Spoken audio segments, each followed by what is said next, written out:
Police મહાનિરીક્ષક Chirag Kordia, પૂર્વ Kutch SP સાગર બાગમાર તથા DYSP Mukesh ચૌધરીના માર્ગદર્શન હેઠળ એલસીબી દ્વારા અંજાર પોલીસ સ્ટેશન વિસ્તારમાં આવેલ સત્તાપર ગામે દરોડો પાડી ડુપ્લિકેટ વિદેશી દારૂ બનાવવાની ફેક્ટરીનો પર્દાફાશ કરવામાં આવ્યો છે. LCB PI J M. વાડા અને તેમની ટીમને મળેલી બાતમીના આધારે કાર્યવાહી હાથ ધરવામાં આવી હતી. દરોડા દરમિયાન સ્થળ પરથી ડુપ્લિકેટ વિદેશી દારૂ, ખાલી બોટલો, સ્ટીકરો, સીલિંગ મશીનો, કેમિકલ અને અન્ય સાધનો મળી આવ્યા હતા. પોલીસે કુલ 8.79 લાખથી વધુનો મુદ્દામાલ કબજે કર્યો છે. આ કેસમાં સુનિલ સામજી માતા અને રમજાન હમીર કાસમ જુનેજાની ધરપકડ કરવામાં આવી છે, જ્યારે અન્ય 2 આરોપીઓ કિશોર નાગજીભાઈ વ્યાસ અને રાજેશ ઉર્ફે રાજુ રઘુભાઈ પ્રજાપતિને પકડવાના બાકી હોવાનું જણાવી તેમની શોધખોળ હાથ ધરવામાં આવી છે.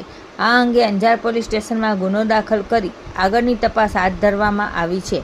આ કામગીરી એલસીબી પીઆઈ જે.એમ. વાડા, પીએસઆઈ ડીજી પટેલ તથા એલસીબી સ્ટાફ દ્વારા સફળતાપૂર્વક પાર પાડવામાં આવી હતી.